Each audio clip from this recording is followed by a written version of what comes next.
Hi hello नमस्कार, स्वागत है आप सभी का फिर से एक बार आपके अपने इस प्यारे से महा टॉपर्स यूट्यूब चैनल पर। My name is Manoj Singh Rajput. How are you all?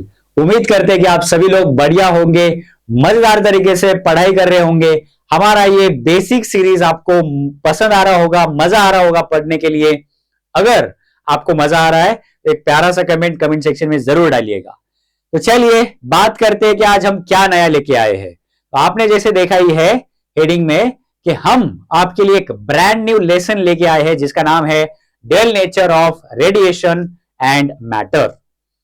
इस दुनिया में अगर आप देखोगे तो पूरी दुनिया दो कैटेगरी में बढ़ जाएगी अगर आप बांटना चाहोगे तो। ठीक है, कैसे दो कैटेगरी? एक कैटेगरी होगी रेडिएशन की, दूसरी होगी मैटर की। ओके, और इसी के बारे में हम इस चैप्टर में पढ़ने वाले हैं। वो बात अलग है कि हम बस बेसिक चीजों के बारे में यहां पर डिस्कस करेंगे, लेकिन बहुत इंटरेस्टिंग चैप्टर है और जब आप डिटेल चैप्टर पढ़ोगे तो आपको बिल्कुल ही मजा आ जाएगा।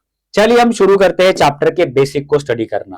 पहली बात मैं आपको बता दूं कि superposition of waves, wave optics, ये जो चैप्टर के बेसिक्स आपने अगर देखे होंगे तो ये चैप्टर में वो बहुत सारे टॉपिक जो है सिमिलर है, वही की चीजें यहां पर कैरी फॉरवर्ड हुई है।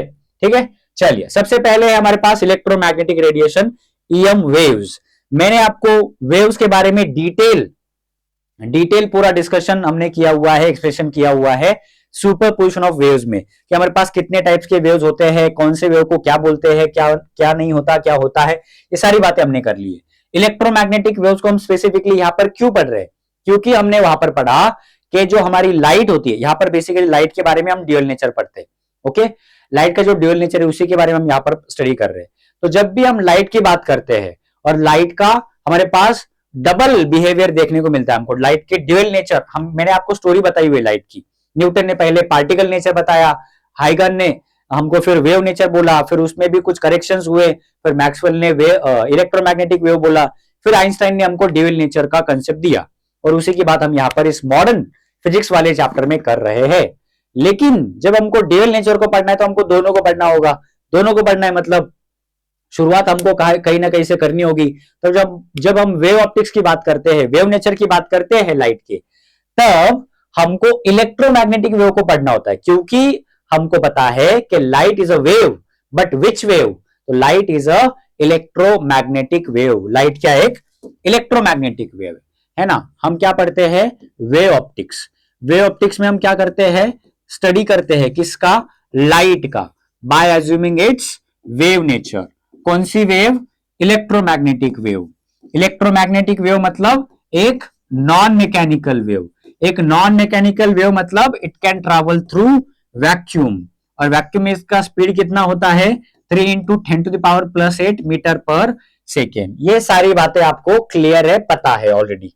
ठीक है, इसके अलावा आपको क्या पता है कि जो इलेक्ट्रोमैग्नेटिक वेव है ये कैसे बनी होती है? Electric field, magnetic field, electric field, magnetic field, electric field, magnetic field, इस तरीके से ये प्रोपागेट करती है। इसी के बारे में यहां पर बताया हुआ है। अगर आपको वेव वेलोसिटी जाननी है तो हमारे पास फॉर्मूला है v is equal to n lambda, where v is velocity of wave, n is the frequency and lambda is wavelength. लेकिन यही फॉर्मूला अलग तरीके से लिखा गया है speed of light in vacuum के तौर पे, है ना। हमको पता है कि speed of light in vacuum is the greatest highest, और वो कितनी होती है? इतनी होती है 2.99। इतना स्पेसिफिक आपको याद रखने की जरूरत है नहीं, आप सीधा सीधा 3 इंटू 10⁻8 मीटर पर सेकेंड याद रखो, या फिर 3 लाख किलोमीटर पर सेकेंड याद रख सकते हो। लेकिन इसी फॉर्मूले से हमने speed of light in vacuum का फॉर्मूला बनाया हुआ है, फ्रीक्वेंसी इंटू वेवलेंथ लैम्बडा। ठीक है, ओके, ये वी नहीं है, ये फ्रीक्वेंसी वाला न्यू है, न्यू। ओके, ये ऐसा है, वो इसको बोलते हैं न्यू, ये होता है म्यू। ओके, ठीक है, चलो बाकी बातें आपको ऑलरेडी पता है।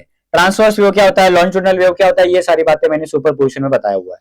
ये जो है ये सन से रेडिएट होने वाली जो एनर्जी है उसमें ये पूरा स्पेक्ट्रम होता है, जिसमें गामा रेज होता है, एक्सरे होता है, अल्ट्रावायलेट रे होता है, इंफ्रारेड होता है, माइक्रोवेव होता है, रेडियो वेव होता है, और एक छोटा सा पार्ट होता है, छोटा सा, जो कि एक विजिबल लाइट जिसको हम बोलते हैं, जो कि हमारे अर्थ सरफेस तक आता है, इसी से हम सारी दुनिया को देख पाते हैं।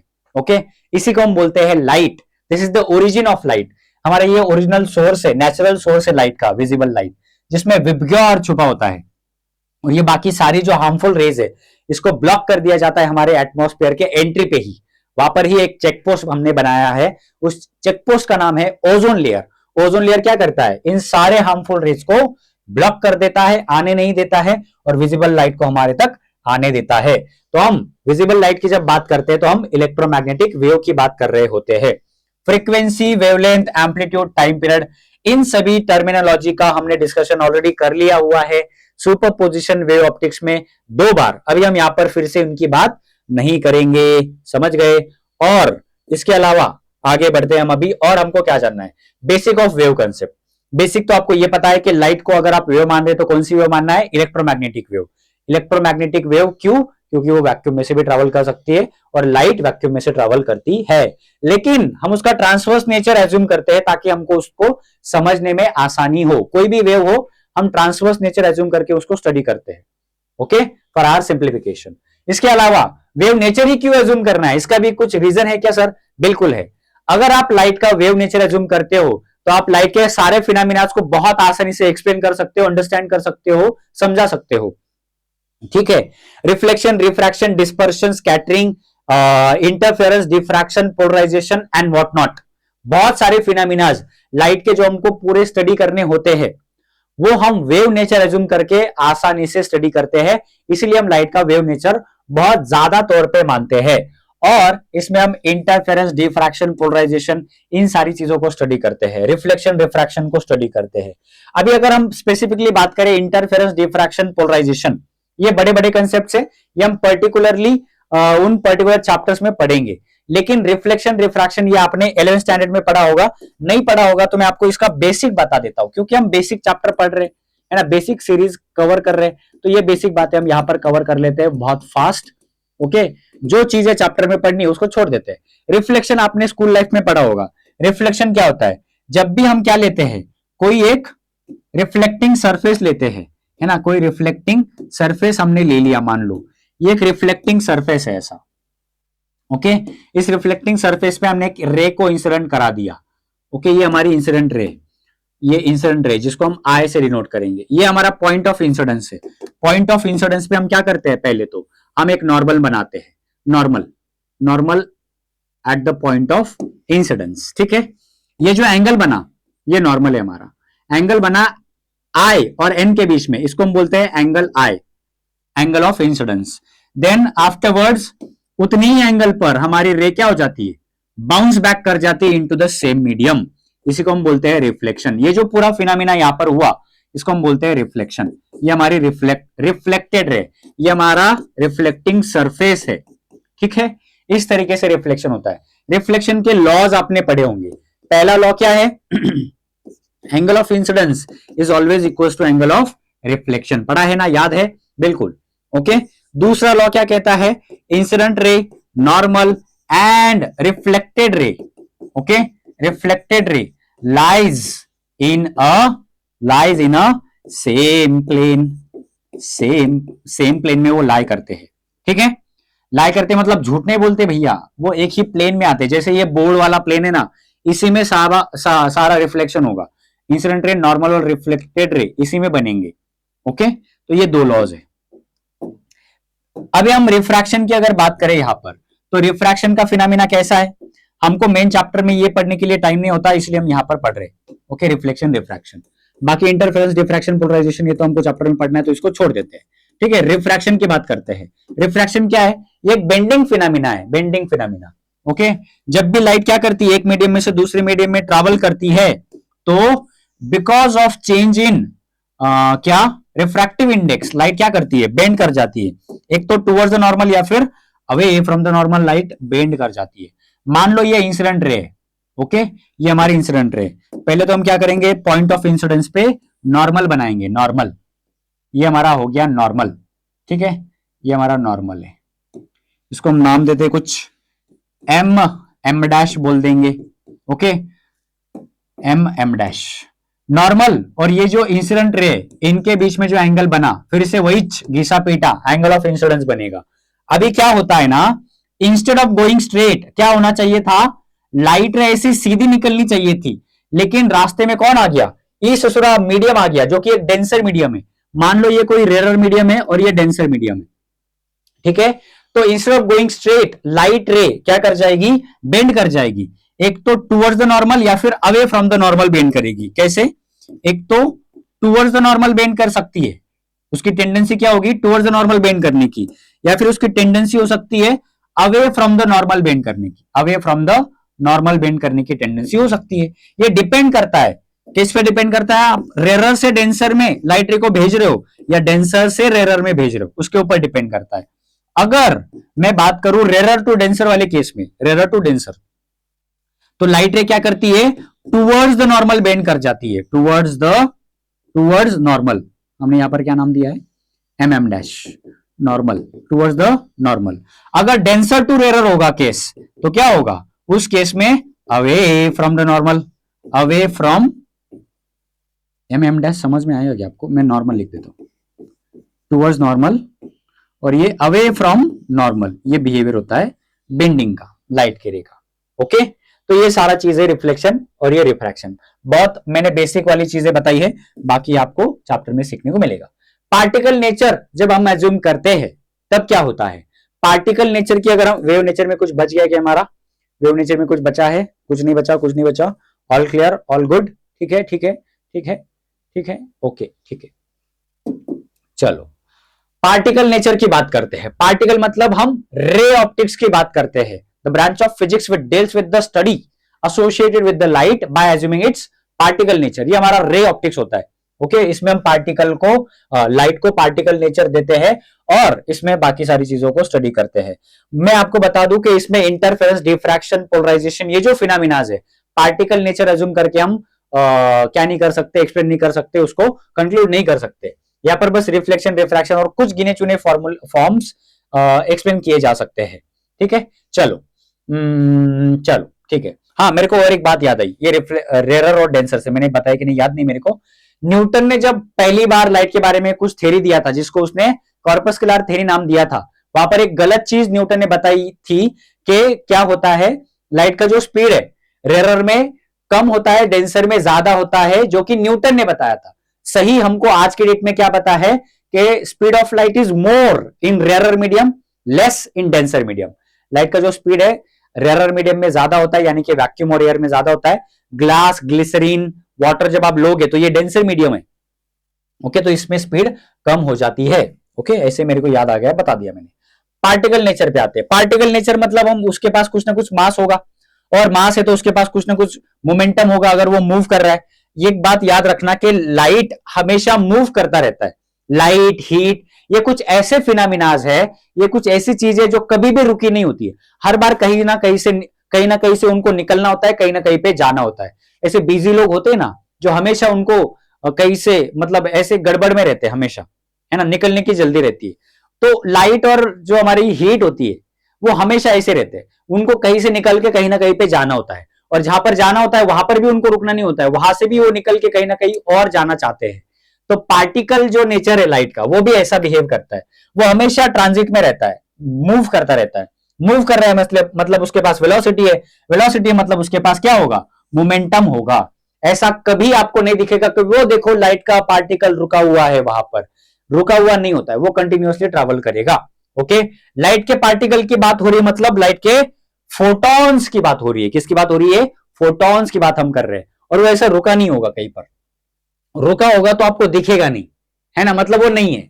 ओके, तो उसका जो मास है एट रेस्ट 0 होता है, और वो जब मूव कर रहा होता है तभी हमको उसका मास कंसिडर कर सकते हैं, या फिर उसका मास प्ले में आता है।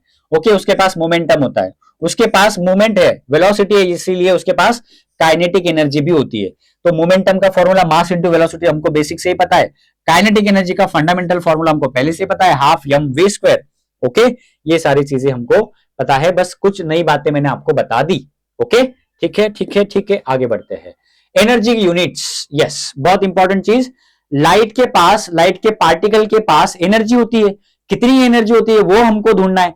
तो लाइट की जो एनर्जी है, बेसिकली आप देखो, हम क्या करते हैं ना, एनर्जी को जूल में मेजर करते हैं, लेकिन लाइट का जो पार्टिकल है बहुत छोटा है, बहुत माइन्यूट पार्टिकल है, तो उसकी जो एनर्जी है वो बहुत कम होगी। तो उसको मेजर करने के लिए हम क्या करते हैं, हम एक नया यूनिट बनाते हैं, electron volt. Okay, electron volt. लेकिन एक इलेक्ट्रॉन वोल्ट को अगर हमको जूल में समझना है तो वो कितना होता है, 1 electron volt is nothing but 1.6 into 10⁻⁻19 joule. इतना एनर्जी एक इलेक्ट्रॉन वोल्ट में होता है। और हम लाइट के पैकेट्स की, लाइट की फोटॉन्स की एनर्जी इलेक्ट्रॉन वोल्ट में मेजर करते हैं। समझ रहे हो? ये चार्ज और एनर्जी में कंफ्यूज नहीं होना है, ठीक है। इलेक्ट्रॉन पे चार्ज भी इतना ही होता है, मैग्नीट्यूड वाइज अगर आप देखोगे कि how much charge does electron have, proton have, तो इतना ही 1.6 इंटू 10⁻⁻19 कूलोम्ब चार्ज होता है इलेक्ट्रॉन पे, और प्रोटॉन पे भी इतना ही चार्ज होता है। लेकिन ये बात हो रही है एनर्जी की, जो कि जूल में दिया गया है, और जूल का आपको इलेक्ट्रॉन वोल्ट का जूल पता होना चाहिए, ठीक है। इलेक्ट्रॉन वोल्ट एक हम कन्वीनियंट यूनिट है हमारे एटॉमिक लेवल पे किसी भी चीज को मेजर करने के लिए, उसका एनर्जी मेजर करने के लिए। ओके, ये सारी बातें हो गई, ठीक है। ये बाकी बातें आप देख लेना, इतनी ज्यादा जरूरी है नहीं, जो जरूरी है हम उसकी बात कर रहे हैं, ठीक है। आगे बढ़ते हैं प्लैंक क्वांटम थ्योरी। जो हमारे मैक्स प्लैंक भाई साहब थे, इन्होंने हमको कई सारी बातें बताई, उसमें से एक बहुत ही इंपॉर्टेंट फॉर्मूला जो उन्होंने दिया था एच न्यू वाला, एच न्यू, है ना।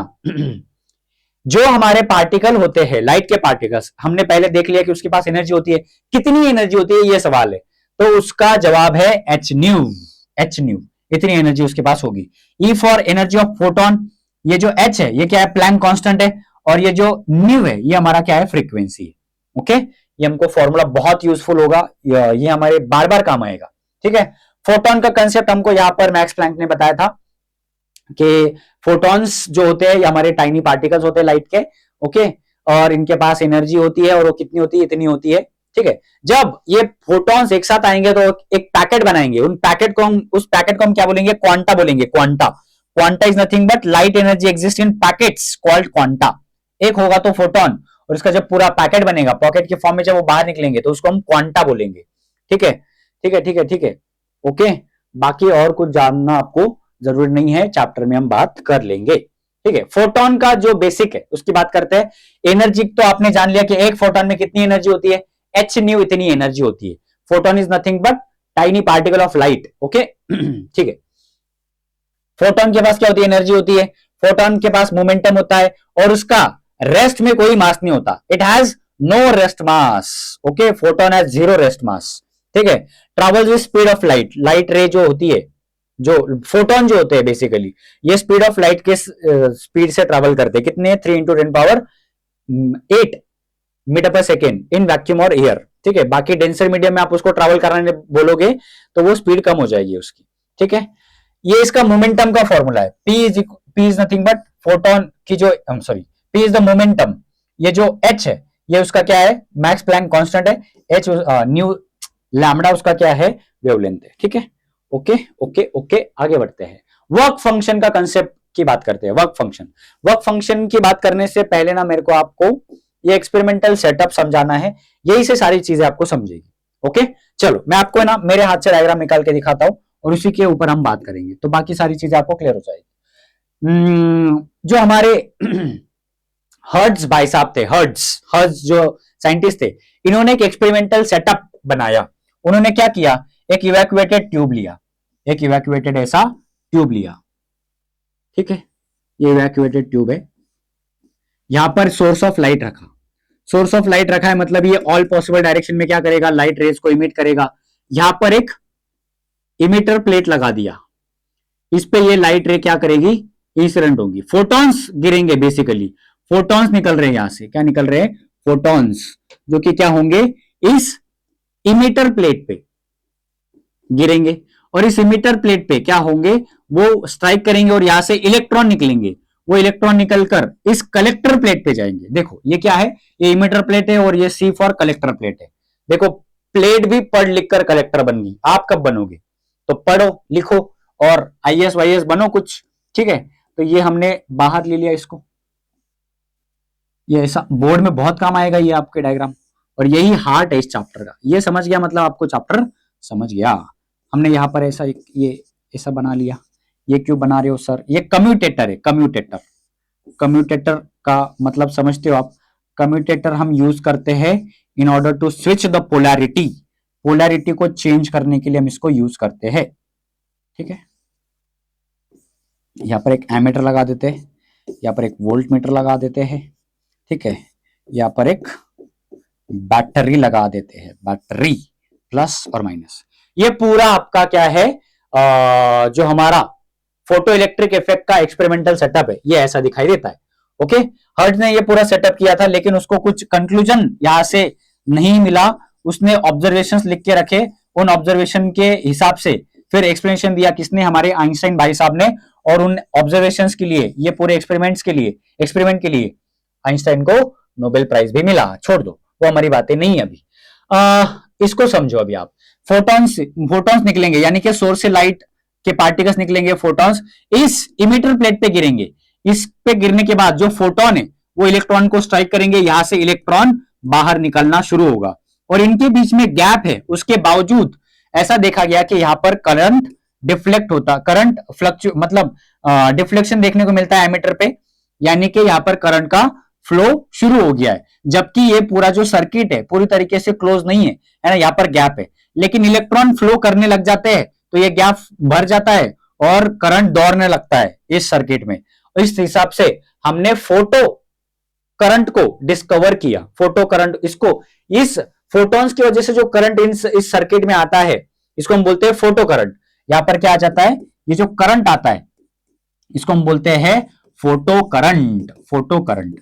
लेकिन इसके लिए आपको बहुत सारी चीजें समझनी है। अभी देखो इधर, यहां से जो जिस इंटेंसिटी की लाइट आती है, जिस एनर्जी की लाइट आती है, वो एनर्जी अगर यहां पर उसके लिए सफिशिएंट नहीं होगी, है ना। मान लो ये ऐसा एक मेटल सरफेस है जिसको 5 इलेक्ट्रॉन वोल्ट की एनर्जी चाहिए in order to release emit the electron from it surface.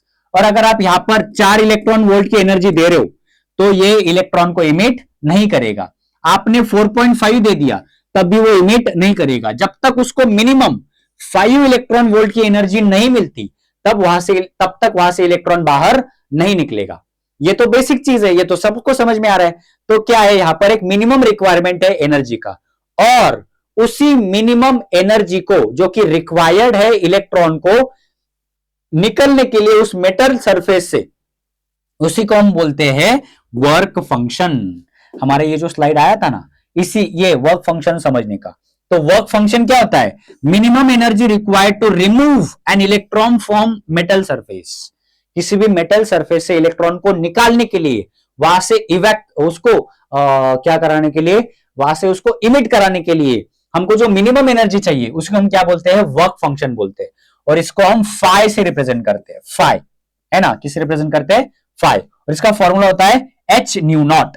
ये न्यू नॉट क्या है, न्यू नॉट की क्या मामला है, इसकी बात करते हैं। वर्क फंक्शन आपको समझ गया। यहां पर आते हैं, 2-3 टर्म्स आपको समझनी बहुत जरूरी है। इसमें से पहली वर्क फंक्शन, वर्क फंक्शन आपको समझ गया, ये मिनिमम एनर्जी है जो कि हमको देनी होती है किसको, मेटल सरफेस को, सो दैट वहां से इलेक्ट्रॉन निकल पाए। ठीक है, वर्क फंक्शन हो गया। दूसरी बात करते हैं थ्रेशोल्ड फ्रीक्वेंसी की। थ्रेशोल्ड फ्रीक्वेंसी की बात करते हैं, थ्रेशोल्ड फ्रीक्वेंसी। वर्क फंक्शन को हम फाई से डिनोट करते हैं, थ्रेशोल्ड फ्रीक्वेंसी को हम न्यू नॉट से डिनोट करते हैं। थ्रेशोल्ड फ्रीक्वेंसी क्या है, मान लो अपने 5 इलेक्ट्रॉन वोल्ट एनर्जी चाहिए इस मेटल सरफेस को इलेक्ट्रॉन को इमिट करने के लिए, उतना दे दिया। लेकिन कई बार ऐसा पाया गया कि 10 इलेक्ट्रॉन वोल्ट एनर्जी हमने दे दी तब भी इलेक्ट्रॉन इमिट नहीं हुआ। आई ऐसा कैसे हुआ, ये बैंगन बिहेवियर इसने ऐसा क्यों शो किया। तो ये इसलिए हुआ क्योंकि जब हमने मिनिमम वर्क फंक्शन तो उसको दे दिया, मिनिमम एनर्जी तो दे दी, तब भी इलेक्ट्रॉन नहीं निकला। इसके पीछे का कारण समझ में आया आइंस्टाइन को कि सिर्फ एनर्जी देने से कुछ नहीं होगा, एक पर्टिकुलर फ्रीक्वेंसी का लाइट वहां पर डालना पड़ेगा। हमारे पास विबग्योर जो आता है ना, विबग्योर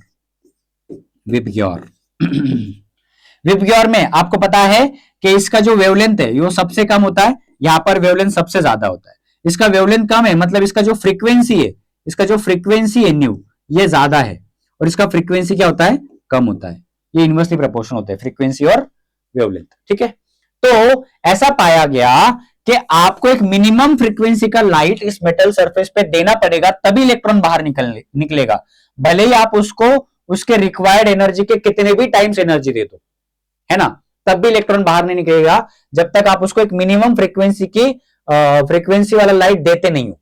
ठीक है, तो उसी को हम बोलते हैं थ्रेशोल्ड फ्रीक्वेंसी। जैसे वर्क फंक्शन क्या है, the minimum energy requires to remove the electron from the metal surface, वैसे ही थ्रेशोल्ड फ्रीक्वेंसी भी एक मिनिमम फ्रीक्वेंसी है जो कि मेटल सरफेस को चाहिए in order to remove the electron from its surface. Okay, इसको हम बोलते हैं थ्रेशोल्ड फ्रीक्वेंसी। ये भी आई होप आपको समझ में आया होगा। ठीक है, ठीक है, ओके। और जो कुछ बातें यहां पर है उसकी बात कर लेते हैं। और क्या है यहाँ पर वर्क फंक्शन का कंसेप्ट मैंने आपको बता दिया, ये फॉर्मूला याद रखो, एच न्यू नॉट। यहाँ पर आपको ये न्यू नॉट क्या है समझ गया, ये थ्रेशोल्ड फ्रीक्वेंसी है, मिनिमम फ्रीक्वेंसी होती है जो हमको देनी होती है, और यस तो हमारा मैक्स प्लैंक कांस्टेंट है। Free electrons in metal, surface electron, minimum energy needed, threshold frequency का कंसेप्ट मैंने आपको बता दिया। ओके, बाकी चीजें आपको जानने की जरूरत नहीं है। Okay, work function is minimum escape energy, ये तो बता दिया। थ्रेशोल्ड फ्रीक्वेंसी कंट्रोल इमिशन, हाँ थ्रेशोल्ड फ्रीक्वेंसी जितनी ज्यादा होगी, फ्रीक्वेंसी जितनी ज्यादा होगी उतना ज्यादा इमिशन होगा। ये मैं आपको एक बहुत अच्छे तरीके से एक रिलेशन समझाऊंगा, उस रिलेशन से आपको बहुत सारी चीजें क्लियर हो जाएगी। ओके, और आधे क्वेश्चंस इस चैप्टर के इन दो रिलेशन में आपको समझाऊंगा ना, उसी से क्लियर हो जाएगा। ओके, आगे बात करेंगे उसके बारे में। ठीक है, ठीक है, ठीक है, ठीक है, चलिए आगे बढ़ते हैं। ग्राफ अंडरस्टैंडिंग, हाँ अभी ये जो ग्राफ है ना यहाँ पर, ये आपको नहीं समझेंगे, मैं ना आपको एक अलग तरीके से ग्राफ, तो मेरे को लगता है कुछ ग्राफ है 9 से 10 ग्राफ मैं हमेशा इस चैप्टर के पढ़ाता हूं, वो चैप्टर में पढ़ेंगे। मैं ना आपको बस इन चैप्टर को फिलहाल आप इग्नोर करो, मैं आपको कुछ रिलेशन समझाने की कोशिश करता हूं। कुछ इंपॉर्टेंट रिलेशन है, आपको ये रिलेशन समझ गए तो आपको ग्राफ भी समझ जाएंगे, आपको इस चैप्टर का कंसेप्ट क्लियर हो जाएगा। इंपॉर्टेंट रिलेशंस की बात करते हैं हम। ओके, दो रिलेशंस मैं आपको देना चाहूंगा, दो बस सर, दो, लेकिन ये दो रिलेशन बहुत इंपॉर्टेंट है और ऐसे छोटे मोटे रिलेशन नहीं है। देखो पहला रिलेशन क्या है कि जो इंटेंसिटी होती है, ओके, इंटेंसिटी जो होती है ये जो है डायरेक्टली प्रोपोर्शनल होती है किसके, नंबर ऑफ फोटॉन्स के। जो इंटेंसिटी होगी ये डायरेक्टली प्रोपोर्शनल होगी नंबर ऑफ फोटॉन्स। जितना फोटोन आप ये मेटल सरफेस पे डालोगे, है ना, और वो बात तो है ही कि आप मिनिमम आप वर्क फंक्शन फॉलो करोगे, मिनिमम एनर्जी के कंसेप्ट को फॉलो करोगे और थ्रेशोल्ड फ्रीक्वेंसी भी दोगे, तो जितनी ज्यादा इंटेंसिटी की लाइट आप दोगे, इंटेंसिटी बढ़ाओगे आप, तो उतना ज्यादा नंबर ऑफ फोटॉन्स ज्यादा निकलेंगे। नंबर ऑफ फोटॉन्स ज्यादा निकलेंगे तो ये डायरेक्टली प्रोपोर्शनल होगा नंबर ऑफ इलेक्ट्रॉन इमिशन को।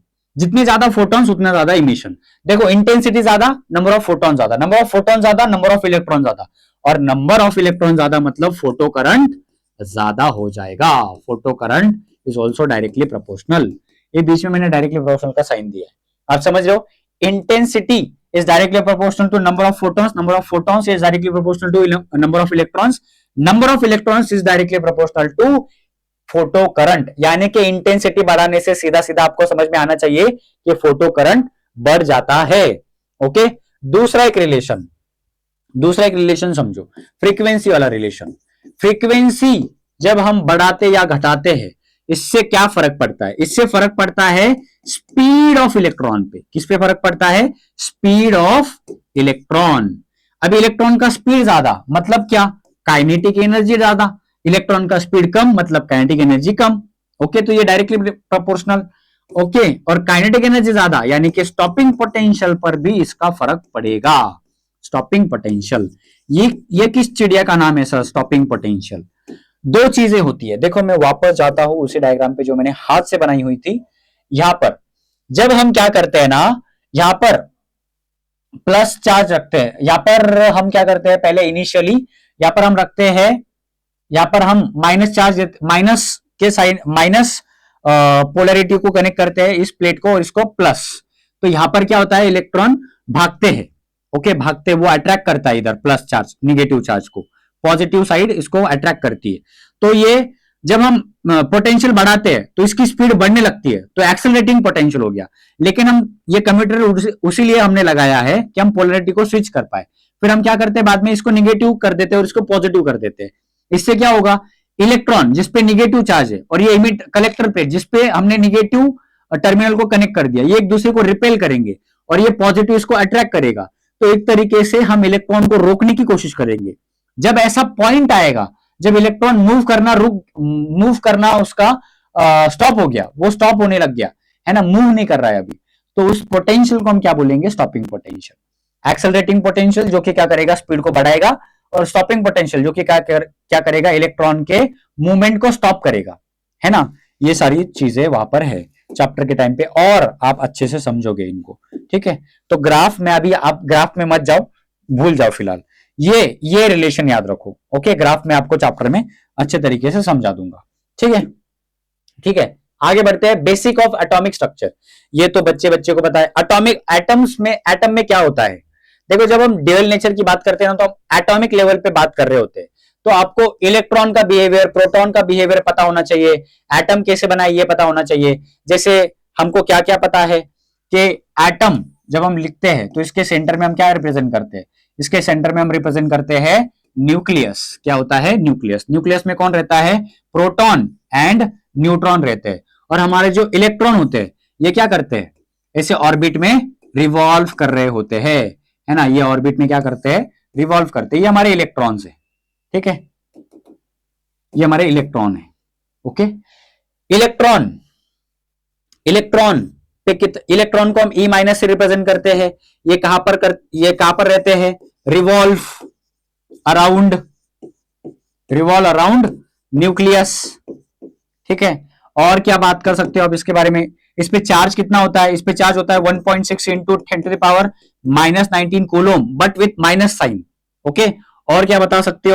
10⁻⁻⁻⁻⁻⁻⁻⁻⁻⁻⁻⁻⁻⁻⁻⁻⁻⁻⁻⁻⁻⁻⁻⁻⁻⁻⁻⁻⁻⁻⁻⁻⁻⁻⁻⁻⁻⁻⁻⁻⁻⁻⁻⁻⁻⁻⁻⁻⁻⁻⁻⁻⁻⁻⁻⁻⁻⁻⁻⁻⁻⁻⁻⁻⁻⁻⁻⁻⁻⁻⁻⁻⁻⁻⁻⁻⁻⁻⁻⁻⁻⁻⁻⁻⁻⁻⁻⁻⁻⁻⁻⁻⁻⁻⁻⁻⁻⁻⁻⁻⁻⁻⁻⁻⁻⁻⁻⁻इसका जो मास है, मास इज निग्लिजिबल, इसका मास जो होता है वो निग्लिजिबल होता है, ओके। और क्या बात कर सकते हैं, प्रोटॉन की बात करते हैं, P प्लस से हम इसको रिप्रेजेंट करते हैं। ये क्या होता है, डीप इनसाइड द न्यूक्लियस होता है, deep inside the nucleus, deep inside the nucleus से प्रेजेंट होता है। इस पे चार्ज कितना होता है, उतना ही 1.6 into 10⁻⁻⁻⁻19 coulomb with plus sign, ठीक है।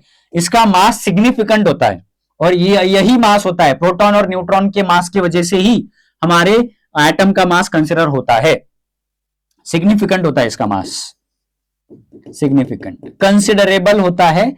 और जो एटम का मास होता है, ये मास यानी कि क्या होता है, प्रोटॉन प्लस न्यूट्रॉन का मास होता है, ओके। फिलहाल मेरे को लग रहा है कि इतना काफी आपके लिए, जो कि आपने स्कूल में ही पढ़ा हुआ है, ठीक है, ठीक है, ठीक है।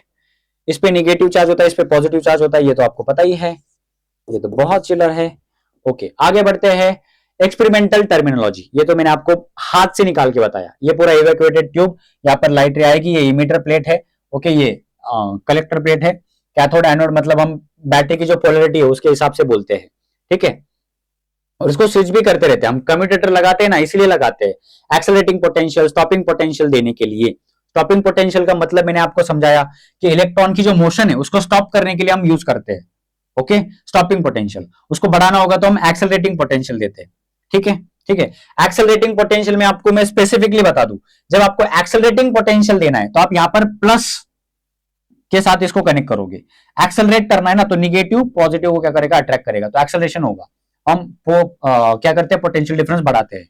स्टॉपिंग पोटेंशियल जब करना है आपको स्टॉपिंग पोटेंशियल जब देना है ना, मतलब सॉरी, इलेक्ट्रॉन को जब आपको स्टॉप करना है, उसका मूवमेंट स्लो करना है, फोटो करंट की इंटेंसिटी को कम करना है, तो आप स्टॉपिंग पोटेंशियल लगाते हो। मतलब यहाँ पर माइनस लगाते हो, यहाँ पर प्लस लगाते हो।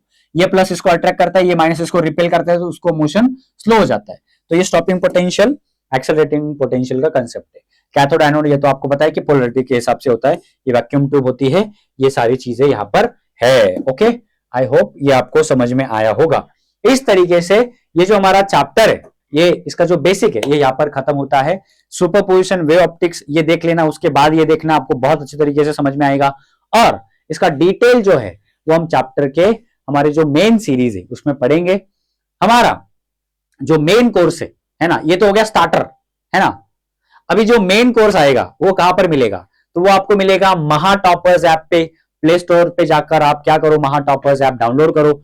वहां से आप जब ऐप में एंटर करोगे वहां पर आपको कई सारे बैचेस मिलेंगे, है ना। शौर्य बैच मिलेगी, सक्सेस बैच मिलेगी 11th वालों के लिए, शौर्य बैच 12th वालों के लिए है, देन टॉपर एडवांस बैच है, और क्या क्या नहीं है। हम हर एक चीज हर स्टूडेंट के लिए लेके आते हैं। हर एक स्टूडेंट के रिक्वायरमेंट के हिसाब से हमने चीजें बनाई हुई है।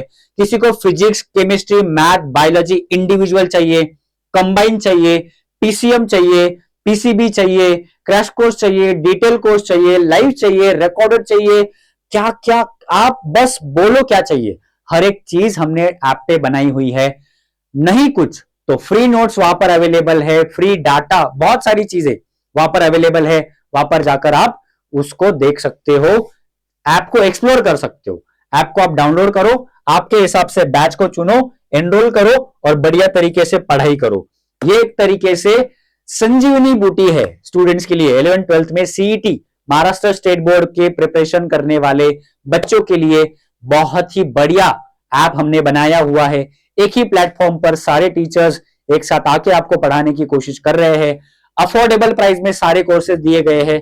आप जाकर उसको चेक कीजिए और अपना प्रिपरेशन बढ़िया तरीके से कीजिए। इस वाले पार्ट में, इस वाले वीडियो में इतना ही। आने वाले वीडियोस में हम फिर से मिलेंगे। तब तक के लिए thank you, tata, good bye, take care, जय हिंद।